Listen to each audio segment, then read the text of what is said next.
Good morning everyone, পিয়ারিনা ব্লগসে আবার একটা video নিয়ে চলে এলাম। আর এখানে দেখতে পাচ্ছেন মা সকালবেলা উঠেছিল ছাদে কাপড় কাচতে, আর তখনই এত পায়রা চলে এসেছে। আর খালি এই পায়রাগুলো নেই, আরও পায়রাও আছে, কিন্তু 200-র মতো পায়রা। মা এখানে সবাইকে চাল দিয়ে দিচ্ছে, এখন তো অনেকটাই কমে এসেছে। আর মা এখানে কাপড়টা কাচছিল, আর এখানে জল পড়ছিল গামলাটায়, তারপরে কাপড়গুলো দিয়ে দিল।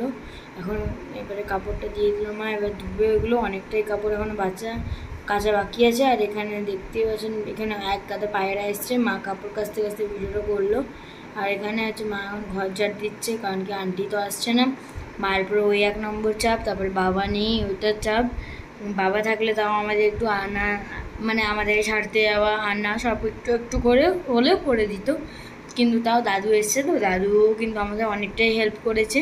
দাদু যদি না আসো তাহলে কিন্তু মা একদম হেনস্থ হয়ে যেত, মানে একটা কাজ পুরো ঠিক করে করতে পারতো না, মানে সব জায়গায় একদম হাঁপিয়ে যেত। অনেকটাই মা একা হয়ে যেত তখন। আর এখানে মা গোটা ঘরটা ঝাঁটিয়ে নিচ্ছে, তারপরে মুছে নেবে। আর আমি হচ্ছে স্কুলে ছিলাম। মা এখানে বাসন মাজছে, আর আন্টি আসবে না, তো ওই জন্য আন্টি যা যা কাজ প্লাস ঘরের যা যা কাজ সব মাকে করতে হচ্ছে। আর এখানে দেখতে পাচ্ছেন মা এখানে কলে হচ্ছে, এখানে বাসনগুলো ধুয়ে নিচ্ছে। আন্টি নিচে বাসন মাজে, কিন্তু মায়ের পক্ষে তখন সম্ভব নয় নিচে বাসনটা মাজা। ওই জন্য মা তাড়াহুড়ো উপরে এই বাসনটা মেজে দিল আজকে।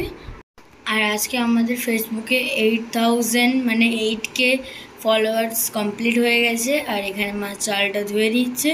আর পিয়ারিনা ব্লগসেও আপনারা প্লিজ সাবস্ক্রাইব করুন আরও যেন আমাদের ফেসবুকের মতো না আমাদের এই চ্যানেলটাও 10,000 হয়ে যায়। 10,000 কিন্তু এখনও কোনো চ্যানেলেই হয়নি, তাও আমি বলছি যেন 10,000 হয়ে যায় তাড়াতাড়ি আপনারা ফলো করুন মানে ফেসবুকে, আর ইউটিউবে সাবস্ক্রাইব করুন, আর ভিডিওটা স্কিপ করে দেখবেন না।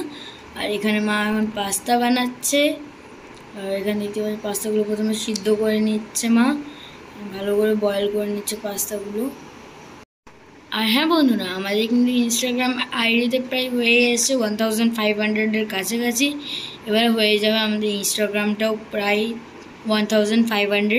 আপনারা ইনস্টাগ্রামেও গিয়ে ফলো করবেন পিয়ারিনা ব্লগস 520-তে। আর এখানে দেখতে পাচ্ছেন পাস্তাটা এখানে সিদ্ধ হয়ে গেছে। এবারে মা এখানে কড়াইতে তেল দিয়ে দিয়েছে, আর এখানে পাস্তাটা হয়ে গেছে।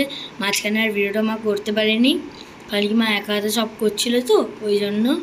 এখানে দেখতে পাচ্ছেন পাস্তাটা মা ভালো করে উল্টে পাল্টে একদম সব মিক্স করে দিচ্ছিল। আর পাস্তাটা খেতে জাস্ট ওয়াও ছিল একদম।